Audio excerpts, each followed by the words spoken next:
So hey guys, happy Friday everybody. Thank you. Thanks for coming today. Thank you, Lauren, for giving me this opportunity. Lauren's the coordinator that managed to get everything together for us. My name is Peter Teloniatis. I'm a registered physiotherapist. I've been working in Aurora and Newmarket for Aurora predominantly, but also now recently in Newmarket for roughly 10 years. And I'm predominantly an orthopedic and vestibular physiotherapist. So let me quickly tell you guys a little bit about myself. I have a kinesiology degree from York University, graduated way back when, 2019. And in 2012, I graduated from physiotherapy. And so the physiotherapy degree, I completed a thesis project on vestibular physiotherapy, focusing on the epley, but more so with patients who had injured themselves from a head trauma. And from a head trauma, how can they treat themselves independently through the self-epley maneuver? So, so that was that, and then I was intrigued by vestibular physiotherapy and vertigo because it's quite interesting. It's different from, like a joint, which takes around 6 weeks to treat, right? 6 to 8 weeks, depending. Sometimes I was amazed because I can get a patient in, and they would be treated in the same day, and they would be discharged, and it would be quite remarkable, quite miraculous. They would be amazed at how quickly this treatment was. So. Here's some information about how we can help you guys with that as well. Welcome. So so today's talk is going to be about vestibular rehabilitation and vestibular physiotherapy and how we can help you with your dizziness, with your vertigo, and your imbalance. So just to give you a little bit of an insight as to what we're going to be talking about today, some definitions to clarify and the terms, because this really matters. So when you're talking to your family doctors, to physicians, to friends, it's not all the same. So we should clarify the terms, and then we're going to go through some demographics and who gets hit the hardest with the vertigo and dizziness. We'll check in on like what kind of symptoms you have and what does the practitioner see. Also, the anatomy of the vestibular system, it's probably a good idea to get to know that. And how do we assess it? How do we actually know whether we should be seeking help for a certain condition? And also, how do we treat it? How does a practitioner treat it, and how can you treat it as well? And what can we do at the end to kind of keep it from coming back? So, with further ado, let's start. So, dizziness as an umbrella term that basically, you can see okay? So dizziness is an umbrella term that we have to kind of use specifically for, like, it's a general term, but there are several different subtypes. For example, there's lightheadedness, which is the feeling of feeling like you're going to faint if you have low blood pressure. You got the tunnel vision, and you start to kind of that muffled hearing, and you're about to go down if you have low blood pressure, for example. You have swaying, which is like you being on the boat and rocking on the boat, and like you still have your sea legs when you're on land. I'm sure some of you may have experienced that with a boat, with a cruise, for example. Disequilibrium is a common one where we have this feeling of unsteadiness, when we have this feeling of just not having a good sense of orientation, and imbalance. So I see a lot of people especially after COVID, who've developed a little bit of weakness in their lower extremity, and they have a lot of imbalance. And finally, vertigo, which is the one that we all like to talk about. Is the popular name, and we all have vertigo, right? But not necessarily. So vertigo, specifically, when you're making reference to vertigo, it's the illusion of the room spinning. With the absence of true motion. So it's as if like you roll over in bed and like you have this spinning. Have any of you experienced that? Yeah? Some of you? So it's a very common one, and it's one that actually is very distinct from other symptoms. So disequilibrium is probably the next comparable, where you have this feeling of unsteadiness, but it's not just quite spinning. So you have to be careful how you use them with your practitioner, with your family doctors, because if you just say vertigo, then you're referring to like the spinning of the room, whereas it may be lightheaded, or so if you have high blood pressure, it could be lightheadedness. If you have swaying, it could be something else. If you have disequilibrium, which is a common one, it could be a viral infection. So it's like we want to be distinct. We want to be specific with our wording. So let's talk about like how today's conversation will impact the general public. Basically, 35% of people over 40 years old will experience some form of vestibular problem in their lifetime. And the predominant one that we see in one's lifespan is BPPV. So benign paroxysmal positional vertigo, and I'll talk a little bit more about that. And the healthcare costs associated with vertigo or BPPV alone is $2 billion in the US. And if you're to adjust that for the population of Canada, it's probably around $200 million a year. So that's quite a bit. And there goes, a lot of family doctors will probably send you for an MRI. They'll send you for an ECG. You may go to the doctor. If any of you have gone to the ER for this issue, they'll send you probably for a CT scan, they'll do blood work, they'll do ECG, a whole bunch of, because they're looking for sinister issues. Essentially, you go to the ER, they're looking for major issues. So, and then, just for the diagnosis of BPPV alone, it's going to be around $2,000. So, when it could have been a simple diagnosis, if you can educate yourself on how to be able to differentiate from, other ailments, you can kind of narrow it down to one specific thing. So, what kind of conditions produce vertigo specifically? So, this spinning of the room condition. So there are several ear disorders, otological disorders. There's this BPPV, which is the predominant one that we see, which is essentially these crystals. I'm sure you guys have heard of the crystals that have become dislodged in the inner ear, and then what happens is you have to kind of perform some repositioning maneuver to treat it. But you have this bending forward or rolling over in bed, and all of a sudden the room is spinning. So that's the predominant one that we see. There's another condition called vestibular neuritis or labyrinthitis. These are viral infections. So if you've had a flu or COVID or sometimes even bacterial with an inner ear infection, you'll experience vertigo, but that lasts a little longer. So it's consistent vertigo that lasts the duration of a flu, for example. And it's quite a bit different. The vertigo from BPPV is only like momentary. It's like under 30 seconds. Whereas this one here will take 2-3 days of vertigo, continuous vertigo before it settles. And then the third one that we typically see in the clinic is Meniere's disease, which is a very rare condition, not too common, but still 10% of the population. With this one here, you have vertigo that's probably the worst of it all. Vertigo that actually is, you're stumbling excessively. You're actually excessively vomiting. You can't walk to the bathroom without holding onto the walls. It's very distinct. And this vertigo, it lasts for roughly 5 to 8 hours. Has anyone had this kind of condition? Where it's a rare one, yeah. So it's one that's actually less common.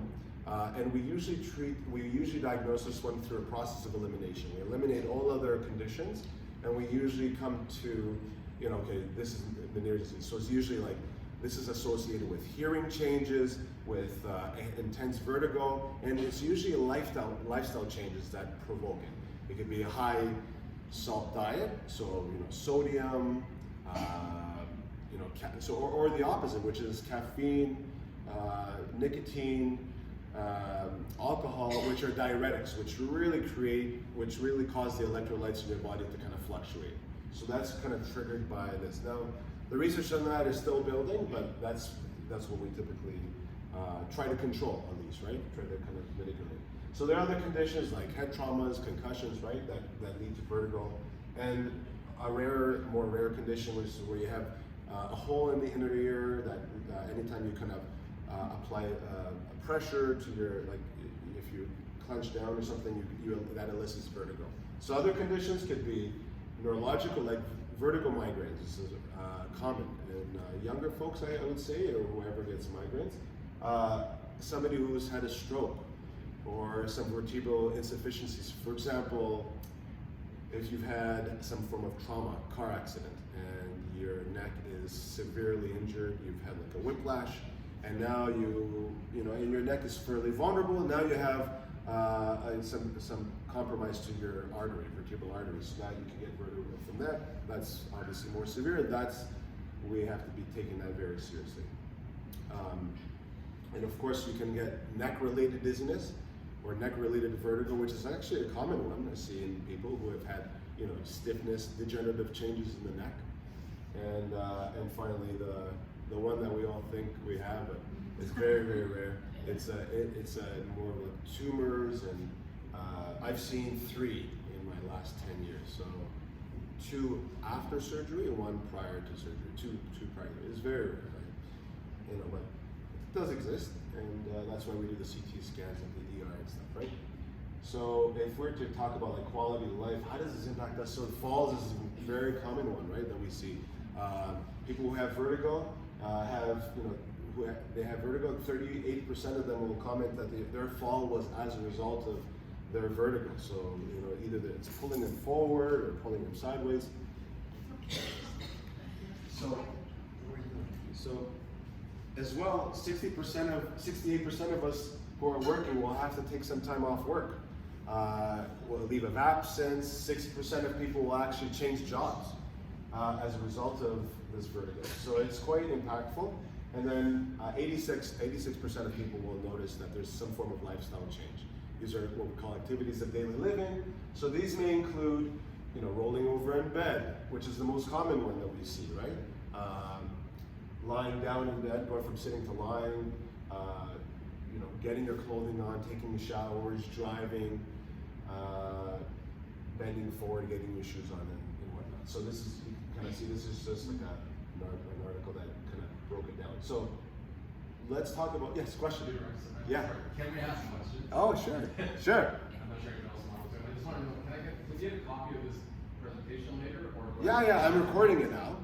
I'm recording it, and I'll be able to kind of post it so you guys can have access to it. Is that okay? Yeah. So benign paroxysmal positional vertigo, we call it BPPV for short, just because it's a long name. So it's a mechanical disorder. What that means is it's like an activity related disorder that's in the peripheral vestibular system, so not in the brain, but outside of the outer vestibular system. So benign means it's harmless, it's not going to kill you, it's just a nuisance. Paroxysmal suggests it's rapid and sudden, just rapidly appears. And positional vertigo means vertigo, which is the spinning of the room, and that is related to head position changes relative to gravity, right? And it's the most common form of dizziness in older individuals, accounting for 26, so a quarter of individuals who are older, they're going to experience some form of dizziness, and it's this type. And 140 out of 100,000, so Aurora is a little smaller, but if you're to look at the demographic of Newmarket, I think it's around 96, 97, 140 people of that town, I guess, city will have it in a year. So it's quite a few people, right? Yeah? How are you defining elderly? Is that over 40 or over? That's a good question. Right. I'll get back to you. I'm going to look at the article. Okay. They have it in exclusion and inclusion criteria and exclusion criteria, but I'll get to that actually. Okay. So that's a good question. Elderly, yeah, that's a relative term, right? It is. But I'll show you in the next slides who actually is hit hardest, who's hit hardest actually, regardless of what that means. So, okay, so just quickly here about the ear. So we have the ear as a whole here. So you have the outer ear, and you have the middle ear is these 3 bones, and you have the inner ear. So you have sound. I'm just going to use an example of when sound comes in. Sound will go through the ear canal. It'll resonate through the eardrum. It'll create a vibration. Go through these 3 bones, the malleus, the incus, and the stapes, through vibration. And from there, it'll turn into a chemical reaction. It'll go through this little cochlea, this shell-shaped organ, And from there, the chemical reaction will transition to the auditory nerve into the brain, and that's how you perceive noise, right? But then this right here is the vestibular system. It's these three hula hoops, I call them. They have fluid in them, and these hair cells, kind of like seaweed, cilia they're called. And they're, right here is the vestibule, which is like the two organs, and we'll talk about those a little more carefully. So here's a better picture of that. So this is your vestibular system, right here. This is the cochlea, right? So we have the three hula hoops, the three semicircular canals. So I'm just going to come on this side here. So here we have the posterior semicircular canal. It's the most common one that we get our vertigo in. Here we have the horizontal canal, and here's the anterior canal. So these have fluid in them, and they're kind of like a level, right? So it's kind of like a level, and we have two of them, one on each side. And when you kind of change positions, the cilia, these hair cells, adjust according to your movements relative to this liquid that's in there. It's called endolymph fluid. And basically, they're very precise, and give you exact measurements to the brain about what angles you are in exact. So, and then these here are basically like organs that are related to that. And the utricle and the saccule, they're different organs. These are more for angular velocity, so kind of changing angles. These are more for linear acceleration, so you're going up and down an elevator or driving. So here is an image of the three semicircular canals and what they affect. So the anterior canal, which is the one at the top there, right? It's responsible for tipping up and down, right? A horizontal canal is for rotation, for left and right, and the posterior canal is for side flexion. So that's how each of those are relevant. And so the utricle and the saccule, which we mentioned, the utricle is if you're driving and you come to a sudden stop, or if you're, you can determine acceleration or deceleration based on this. And the saccule is for up and down motions. And if you notice here, there are these little crystals, these little walks. These are those crystals that everyone talks about. These are the infamous crystals. They're normally housed on this organ, and somehow they make their way to those semicircular canals. So what does a patient feel? These are the symptoms. So you're rolling over in bed, and you have a moment, like a split second, where there's a latency period, and then boom, it'll hit you. You have vertigo, the illusion of the room spinning. You're spinning hard, and you can get alarmed by it, but eventually it'll settle, and you can go back to sleep. And you turn over the other way, and there it is again. It's like, oh my gosh! And then you get up, and there it is again. It doesn't last long. It's 10 to 30 seconds, and it can be associated with lightheadedness, disequilibrium, nausea, and vomiting if you start to hyperventilate, right? And then if a practitioner is watching you, or if your spouse is watching you, they may notice your eyes are twitching.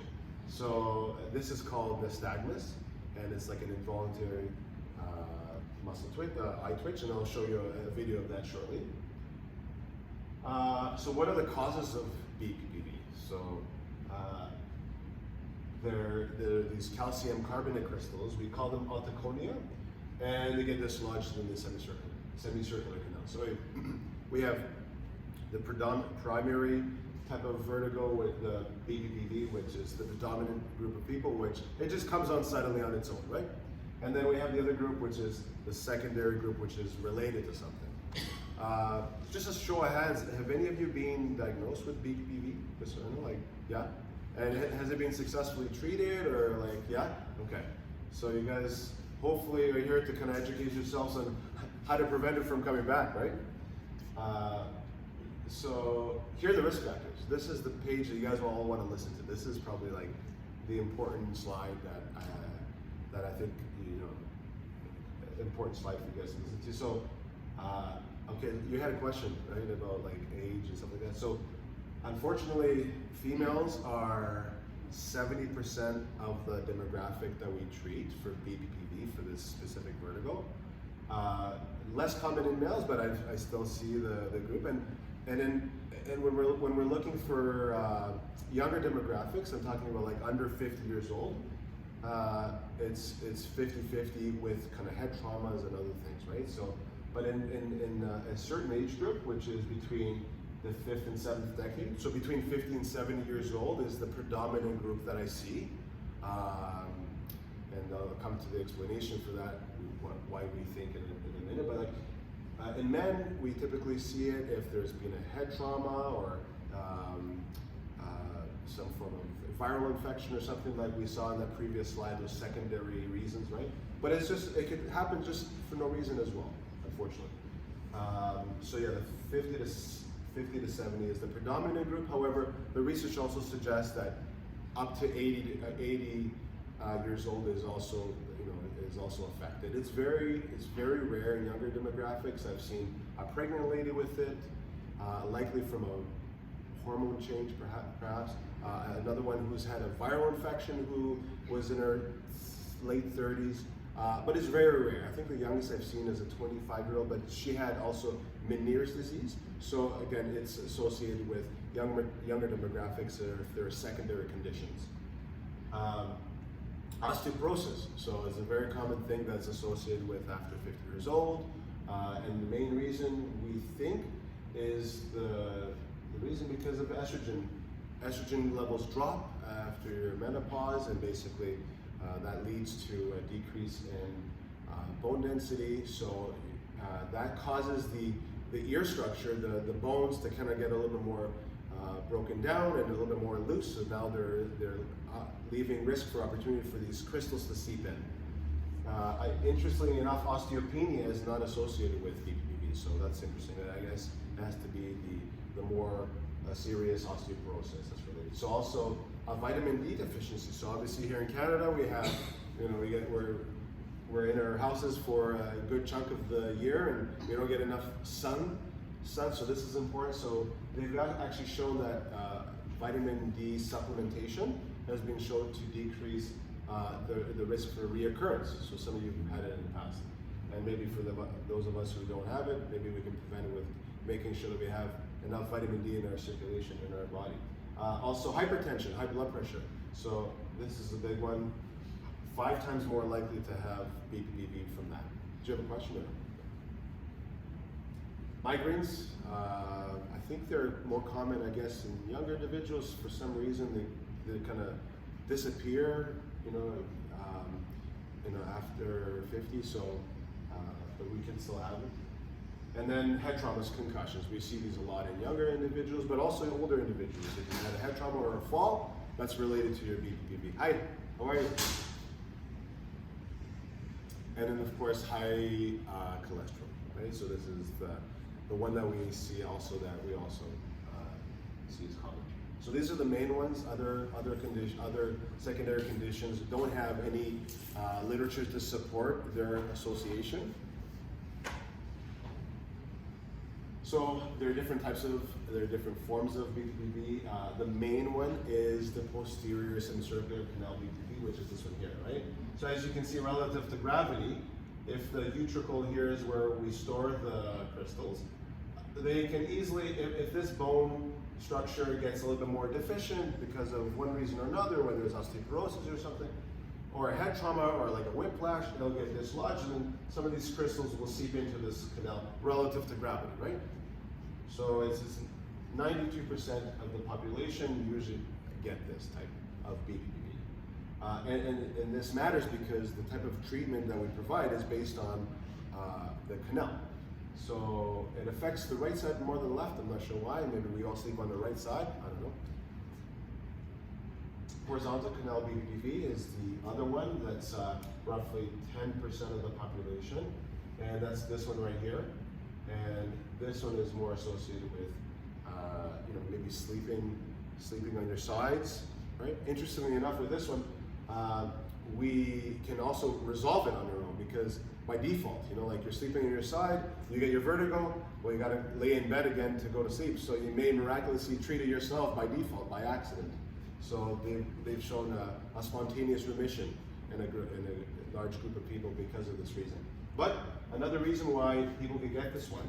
So this one, originally was around 4% of the population, but what happened was the ER doctors and the family doctors and physiotherapists and so on were giving out the self-apnea maneuver, and people were Googling and YouTubing, and so people were treating this on their own. So what we noticed is that because of certain positions, people were actually starting to seep the crystals from the posterior canal into the horizontal canal, because there's this little connection between the two. And we get a little, what we call a canal switch where there's a migration of the otoconia. So that leads to more issues. So sometimes, you know, it could be better to kind of see a practitioner or somebody for that purpose. So that's why we've seen an increase in the horizontal canal. And of course, the anterior semicircular canal is 1%. It's this guy here. You literally have to be walking in headstands holding on to get this one. So not too common, it's extremely rare. I've seen 3 in my 10 years, 12 years, and even those, I think they may have, some of them may have been a little more problematic. So anterior canal, semicircular canal, BPPV, is different from the others, and if somebody tells you there's that, you have that, it's also associated with central nervous system issues, so more stroke-like symptoms, or vertebral artery issues, or nerve, spinal cord problems, right? So we are very careful to diagnose somebody with that, because we usually send them to the either to the ER to an ENT, to an ear, nose, and throat doctor. So again, it's very rare because of the steep angle. And okay, so if the crystals are floating in the canal, it's called canalithiasis. We treat that differently from pupillolithiasis, which is if the crystals are in this little organ. So I'll teach you guys how to differentiate those. Okay, so you've come to your doctor or come to a physiotherapist, a vestibular physiotherapist, who, you know, we're going to do a proper history. Probably the most important component is the history, because again, your dizziness. We're talking about dizziness and how dizziness subtypes is vertigo, disequilibrium, lightheadedness, swaying. And so your wording, I really am careful to kind of make sure that we're choosing the right wording when we're making when we're talking, because and then the duration of vertigo matters. So like, have you had it for 30 seconds, 8 hours, or 3 days? That will change my route, right, of how I assess. So there is the dizziness handicap inventory. So have you guys heard of this one? Dizziness handicap inventory. DHI. You can Google it, and it's actually quite helpful to help you determine, should I be seeing somebody for this, or should I be doing the treatment for this? There are other outcome measures. These are basically like questionnaires that you can fill out online. This is the one that I usually do as a standard questionnaire before a patient comes to see me. And why it's helpful is because, you guys can't see this, but so there are 25 questions, and depending on which questions you answer, it will bias you to determine if you have BPPV or not. So the ones that are very relevant to BPPV would include, does looking up increase your problems? Because your problems, do you have difficulty getting in and out of bed? Do quick head movements increase your problems? Does turning over in bed increase your problems? And does bending over increase your problems? So if you have all 5 of these, you're at a 35% chance of having a BPPV. So it can definitely help to rule that out. Any questions so far?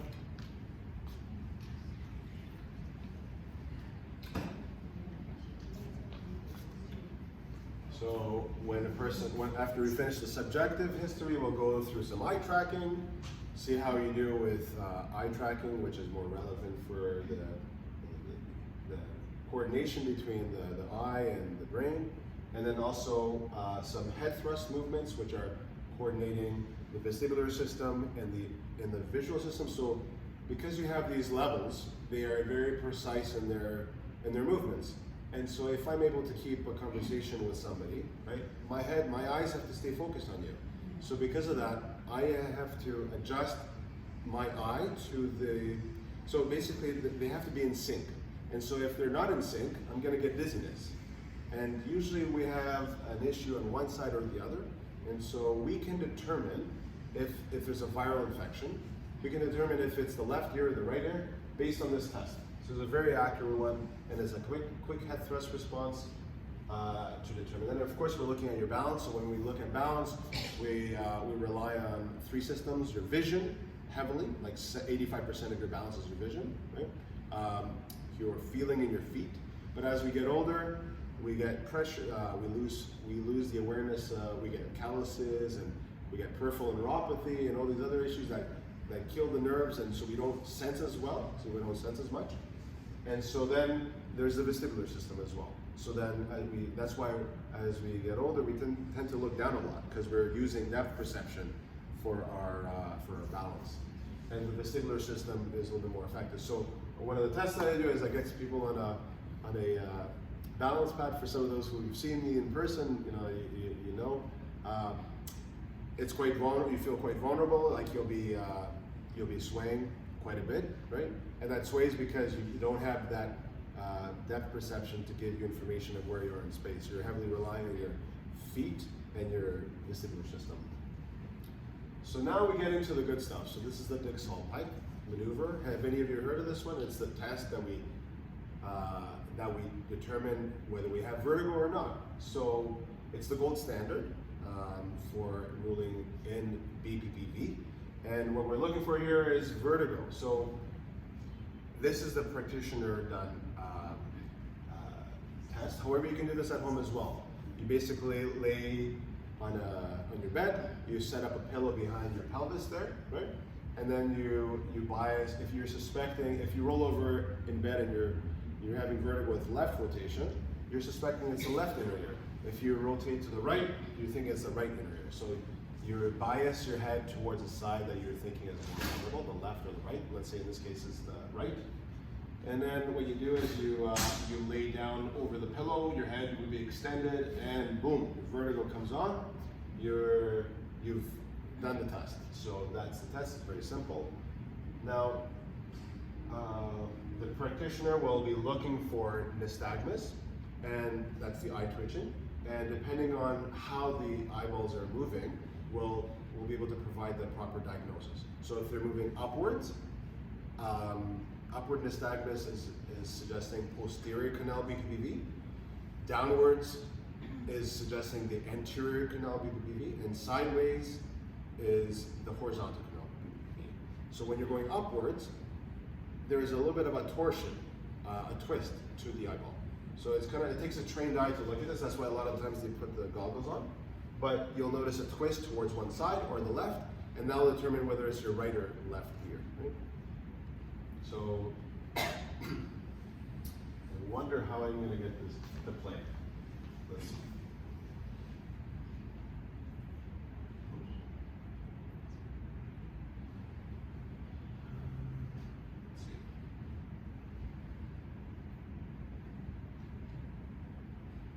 When she's placed in the Dix-Hallpike position, nothing happens for the first 3 seconds, and then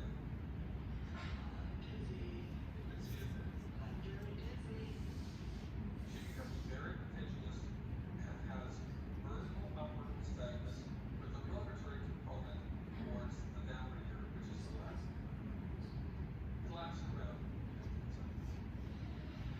Sort of done away now? Okay, so you can see how long it takes. It's around 12 seconds or so. If it's really intense, it's going to be very vertiginous, and the practitioner will see a lot of nystagmus. It's usually a fast burst motion in one direction and in slow, smooth pursuit in the other direction. So that's what we see. And then,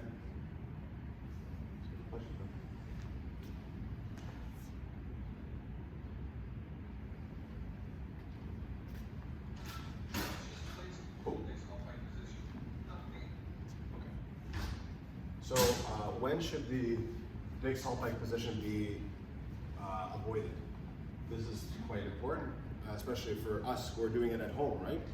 So, if you have a practitioner who's doing it, they may have a modified bed, which is like angled more appropriately to angle the head, because it's not the neck that matters, it's the angle of the head that matters. So a physician or physiotherapist may have a bed that tilts below on a decline. That's when you can probably be doing it a little bit more safely. But for example, Vertebral basal insufficiencies is where you have like, carotid arteries that are blocked, right? And you're a little more worried about, the compromise to the brain of oxygen. This is a legitimate concern. Or even a history of strokes. And so usually what I do is I get people to kind of go to the PACE clinic or something at South Lake Hospital, or go to their family doctor, get cleared by a cardiologist, do maybe a Doppler ultrasound to make sure their carotid arteries are good, right? And then we can do it. If you have cervical stenosis, so this basically, like, as we get older, we have degenerative changes in the neck, and we lose some of our mobility, so we cannot tilt our head up or down, and this can really crank our neck.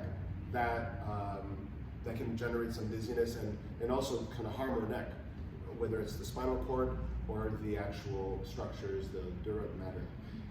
You can also have some limitations in range of motion. So many of us, we lack range of motion in side-to-side movement, but you'd be surprised. A lot of us, we use our bodies to kind of modify, right? Or we use our torsos to twist because we can't turn our head. So it's really important that we screen that before we do our self-epi maneuver. And the practitioner would do that prior to you doing it with them, right?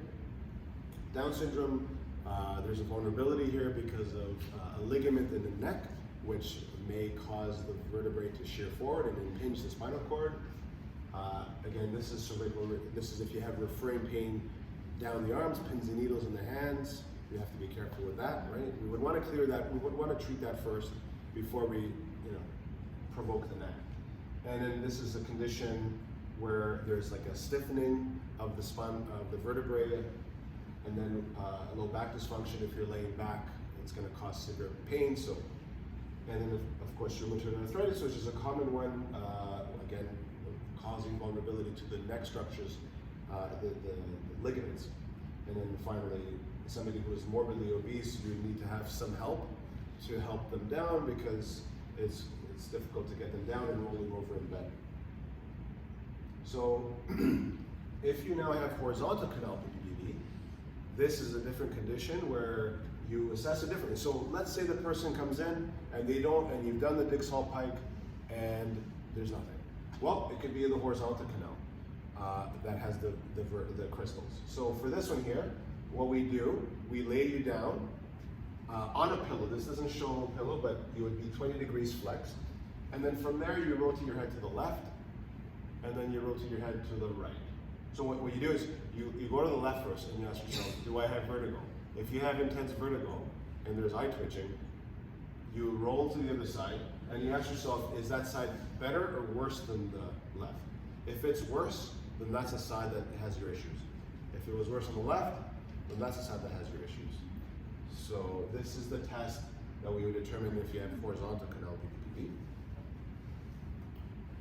And this is just,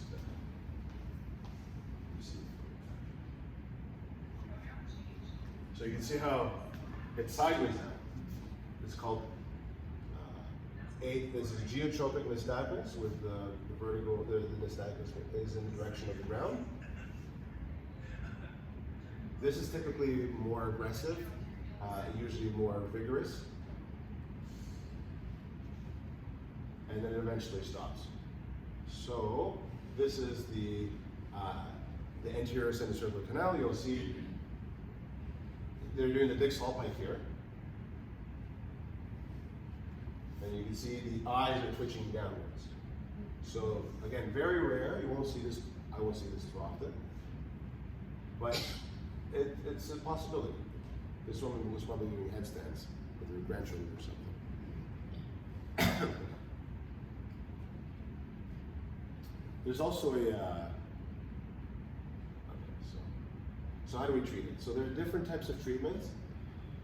The most common one is the Epley maneuver. Who's heard of the Epley maneuver? Yeah, it's kind of like the one that gets all the most fame. So the reason why is because it has a 92% success rate. So a 93.4% success rate. So it's the original Epley maneuver was with like a vibration device. They would vibrate, and that was shown to kind of shake up some of the crystals, right? But so the modified Epley is just kind of doing it without that. And as you can see here, we talked about canalithiasis, where the crystals are floating in the canal. This is where this treatment would be effective. And this is what I see the majority of the time. It's canalithiasis. And the way that I determine that is when I do that Dix-Hall pike, that initial test, there is a latency period, meaning as you lay back, it doesn't come on right away. It's after 2-3 seconds that they'll get the vertigo, and then they'll get the vertigo. That's canalithiasis.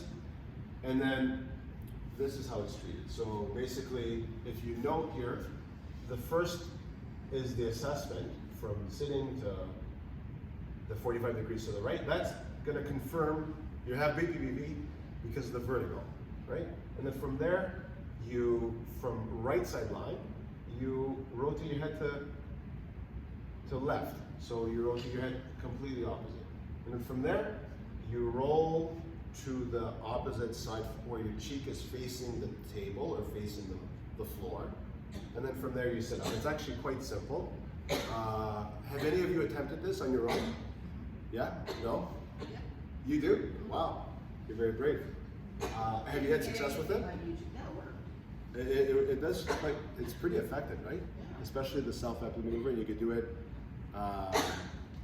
fairly regularly, right? And we'll talk about the self-applied maneuver shortly, right?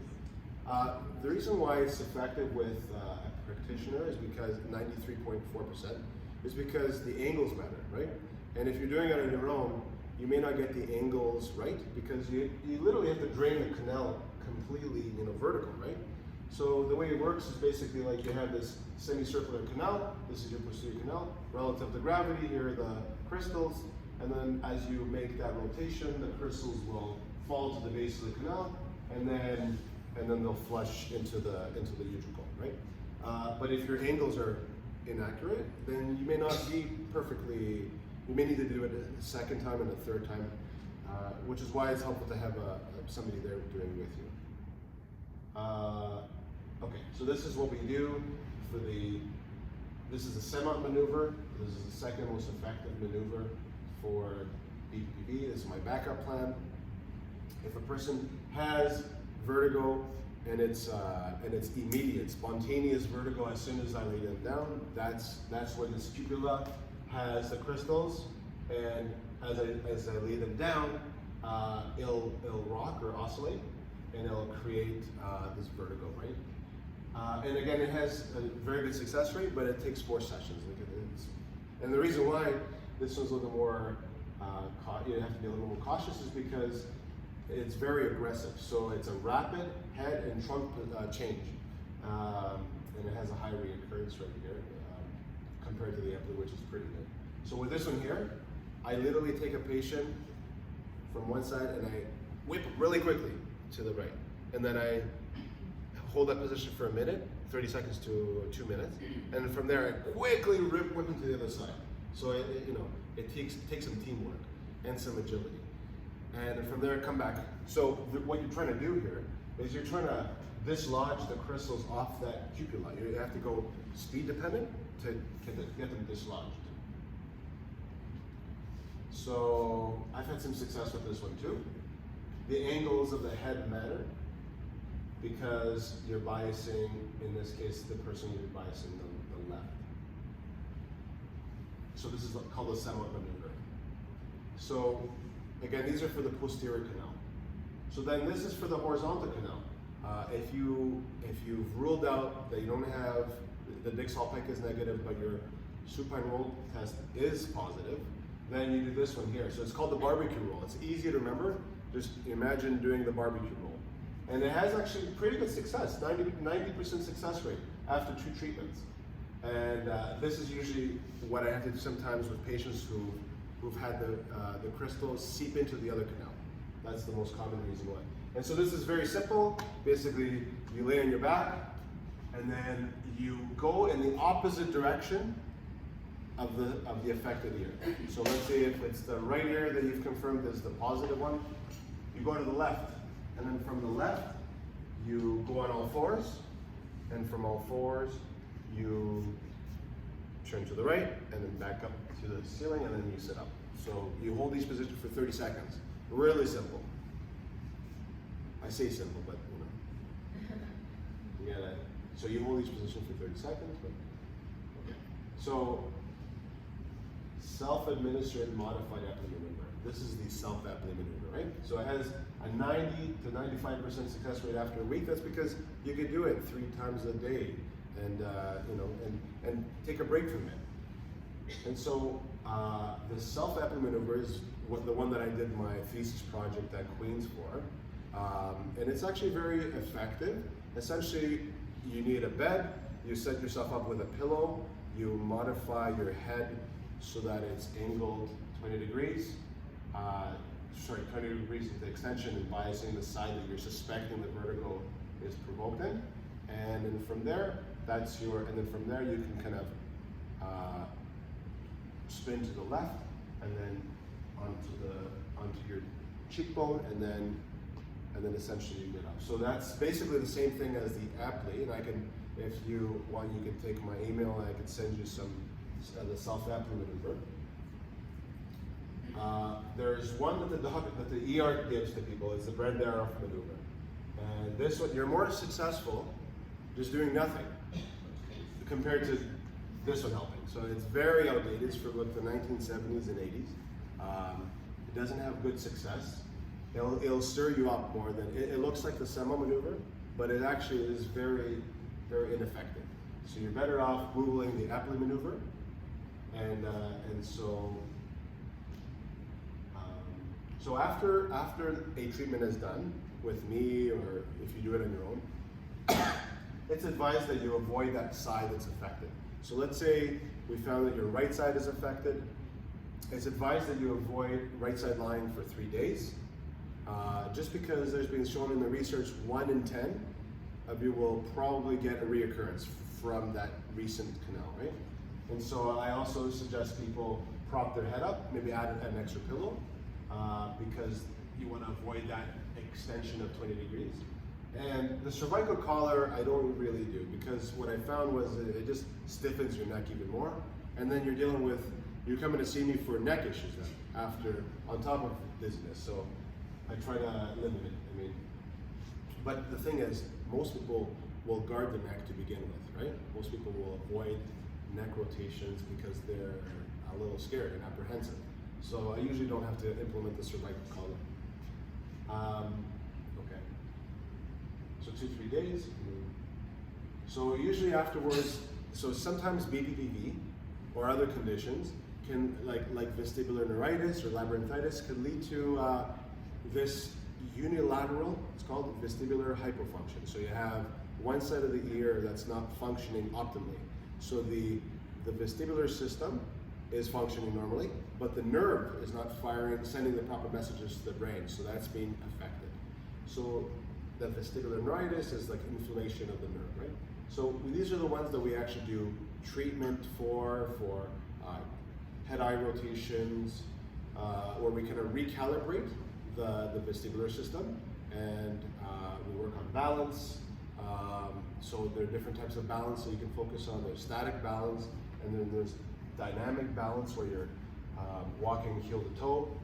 You can also practice functional movements that are, for example, getting things out of the dryer, right? Which is like a provoking one, which you may be apprehensive about, right?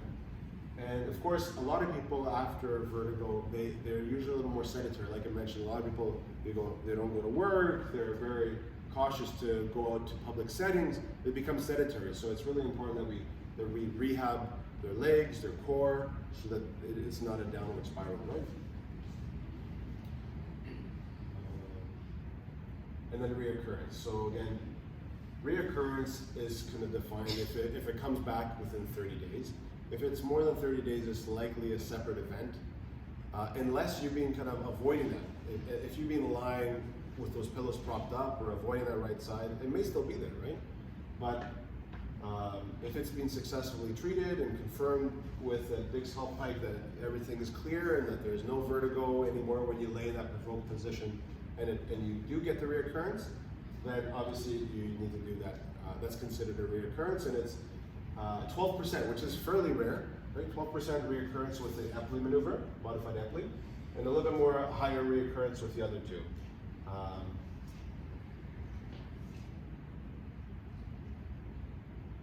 And so, unfortunately, like physicians will not treat it because it's like very vertiginous, and they don't want you throwing up in their office, right? So a lot of times they'll do the Dix Hall pipe. They'll confirm that okay, you have vertigo, but they'll say here, take this sheet of paper and do the self-Epley maneuver at home, right? And most people are like, I don't know what I should be doing, so they'll come and see me for that purpose. But yeah, 10 to 20% of physicians will perform the Epley maneuver or the other repositioning maneuvers, and I guess it's just their time. They're limited in the amount of time. So I've had the privilege of working with the ENTs out of South Lake. I'm out there right now in their office, and they do it, I know, but like even them, they're very busy. So like you probably have 5 minutes of their time, right? Whereas when I'm doing it with a patient, I'll usually take my time and make sure that each position is held for 2 minutes. If you're to visualize like crystals or like sand particles draining to the base of the canal and then kind of settling the nausea, that's how you should be doing it at home as well. Like if you have, if you're doing the self-Epley, right? To kind of settle it down. So yeah, so oftentimes patients were referred for medication, for example, tavobetahistine, CERC. Has anyone heard of that one before? Yeah? So CERC is what your doctor may suggest you take for the BPPV, but it's like, it's two different things, right? This is we talked about this being like a physical disorder, or like the crystals have to be removed out of the canal. So it basically buys you time, and you maybe increase in circulation, but the crystals will still remain, and you still have to do some form of repositioning maneuver. So if we can screen, if we can help define or use better terms with our family doctors and physicians, properly using the correct terms, dizziness, vertigo, disequilibrium, that can narrow their referral to a vestibular physiotherapist or ENT or neurologist or other practitioners who may be able to help you. So the terms really matter, and if you have an opportunity, you can actually see a vestibular physiotherapist. So I'll tell you a little bit about myself. So I'm working in Aurora and in Newmarket. So in Aurora, I work at the Aurora Prime Physiotherapy Clinic. And in Newmarket, I'm working in the ENT office. Basically, I have an office there, and essentially what we would do is we would go through the history, we would go through the maneuvers if necessary. If it was another condition, we would appropriately treat that. So if it was Meniere's disease, there's not much literature to support that physiotherapy can help with that, which is that one that's usually kind of, that's what the tavobetahistine is for. That medication we call CERC, that's predominantly for Meniere's disease. But we can help with imbalance, the viral infections that affect the inner ear that cause that disequilibrium, the vertigo from BPPV. So now I open the conversation to you guys. Questions? Anybody? Comments? Yes. I've seen you twice, Yeah. both for vertigo. Yeah. And now I have that, I guess you could say I had an infection or, Okay. and I'm still doing my stuff Yes. every day. So Okay. you were amazing Thank both you. times, and I went, I guess it was a year and a half apart. Okay. Yeah, thank you for that feedback. Yeah, the head rotation is quite. You got to be patient with that, right? Yeah. But it's also like not necessarily doing the exercises that I've prescribed, but also getting out into the community, right? Like people stop driving as a result of this, and you gotta challenge yourself in the community. Those are simple exercises that are going to transfer over to being in the grocery store, scanning the aisle for items, looking down, looking up. and scanning the library for items, where you're looking for a specific book, but also like, you know, tasks like, you know, getting your things out of the closet or the dryer or something. So it's important, if you're going to be doing any kind of rehab for vestibular rehabilitation therapy, that you're kind of persevering through it. And there's a large, I guess, mental component to this as well, anxiety component, where people become apprehensive.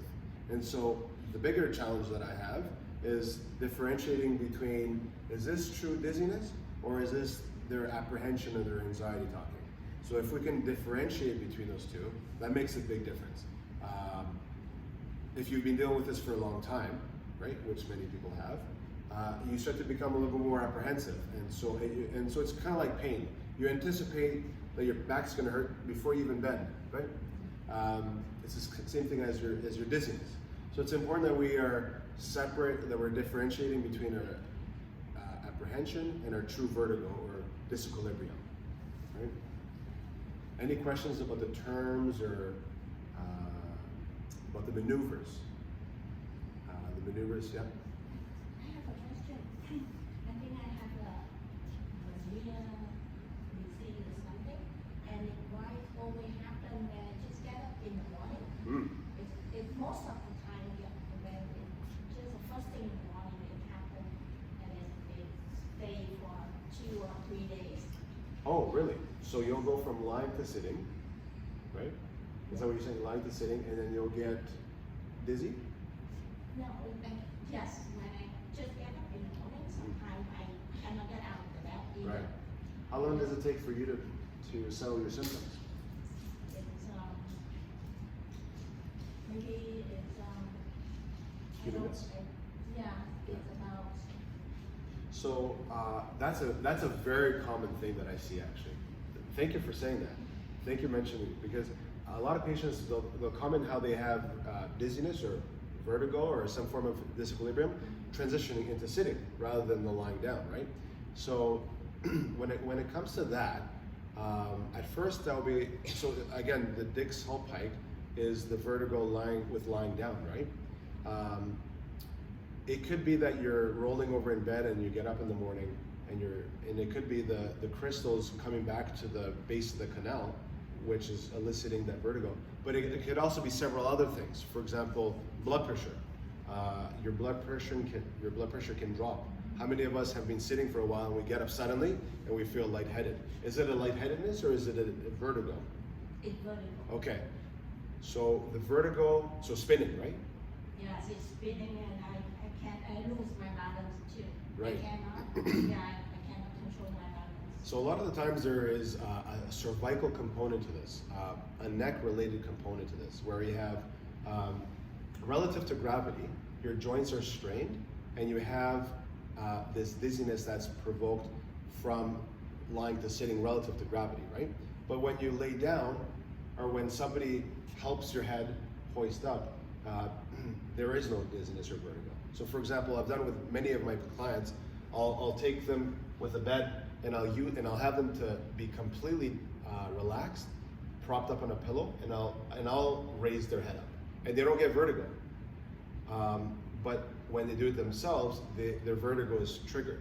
So that's kind of telling me that there may be some form of stress to the facet joints or the neck joints that is actually stimulating the vestibular apparatus in the brain. We call it the trigeminal nucleus, and it elicits this dizziness feeling, right?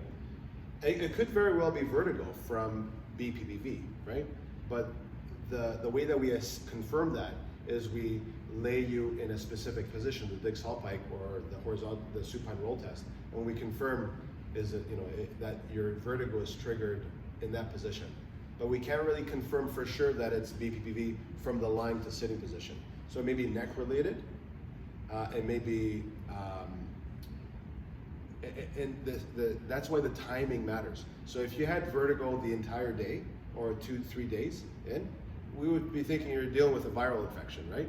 But because you mentioned to me that your vertigo stops, right? Then we're thinking it's a position dependent change. So that's where you would have, that's what we were thinking more, the neck or this vertigo from the BPPV.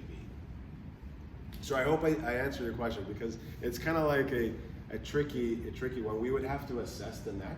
We would look at the neck muscles. We would see if they're tight. We would look at the joints, see if they are actually gliding well. We would look at how do they change relative to body movements. We may even take your blood pressure to see, does your blood pressure drop as you sit up, right? And that's called orthostatic hypotension, right? But yeah, that's a very common thing that people come in to see me. Sometimes it's as a result of just your body is not adjusted to that transition yet. So what I'll do is I'll get a person to be sitting on a ball, and they'll do what we call ball rollouts. They'll lay on the ball, facing horizontal, facing upwards, and then they'll come back up, so they can get that vestibular apparatus back to order. If you remember the 3 semicircular canals, the one that is the anterior canal is responsible for flexion and extension. So that may be the one that we may need to kind of practice more. And that's where these the vestibular exercises will come in handy. It's called VRT, Vestibular Rehabilitation Therapy. The other experience I had when I just feel that I have vertigo, so I took the beta-histine. Yeah. I took it right away. I took 3 times a day, so it will not go getting worse. Did it help? It helped. So the table beta-histine, what it does is it increases circulation of electrolyte. It balances out the electrolytes in your inner ear, in the endolymph fluid, so that they're because they need the appropriate sodium, potassium, chlorine, right? And so they help to increase circulation of the electrolytes in the ear, and so they somehow help to balance that. So sometimes it works, sometimes it doesn't, this table beta-histine, right? So yours may not be the BPPV, it may be something else, right? But it's something that you can control, right? Taking a medication. So at least it's better than nothing, right? Yeah. Yeah. So you have our email addresses because we registered, so will we get... So what I'll do, contact you later, or? so what I'm gonna do is I'm gonna post, so I have a website and I have a YouTube channel. So the website is dizzinessclass.com, and the YouTube channel is, I think it's the Dizziness Class, right? So I'm gonna be posting it there just because it takes up too much memory to be sent via email. And then what I'll do is there'll be a link that you can grab my business card, and then what I can do is I can send you a link that would get you that information. Yeah, no worries. Yeah. I'm asking a question on behalf of my mom. Yes. So when she gets her dizzy spells, it also messes with her inner ear, and it just like blocks out her hearing for a couple of minutes. Mm. And her voice box also sounds like, I don't know, she loses her voice. Is that related somehow? Hearing, yeah, hearing is, so again, hearing is that other part of the vestibular, that other part of the labyrinth that's related to the cochlea, right? So if you're telling me hearing, then we start to think about more so other conditions, you know, it may not be, so it may be the lightheadedness, so we would have to kind of ask her questions about like, is she feeling faint? Is this low blood pressure? Yeah, because if it's low blood pressure, I don't know if you've ever felt faint or if your blood pressure has dropped. I remember when my wife was delivering, it was like I was there with her and her blood pressure tanked, and she had tunnel vision. She's a teacher, so she verbalizes everything, right? She was like, I'm experiencing tunnel vision now, and now I'm hearing, I can't hear anything, and the nurses are like, oh, we gotta lay you down because you're gonna faint. So it may be related to like blood pressure. So I'm just saying I can't really confirm that, right? But that's what I'm saying, like the wording matters, right? The type of dizziness matters, and the timing matters, and the symptoms matter. So like hearing compared to just dizziness, right? So yeah, so those are something that may be related to kind of her heart, poor blood circulation to the brain. If you're lacking blood flow to the brain, your body will faint so you can get oxygen to your brain, right? So you'll go horizontal. So that's why like So sometimes like pumping the ankles, you know, taking deep breaths, that can increase the blood flow to the brain. Questions?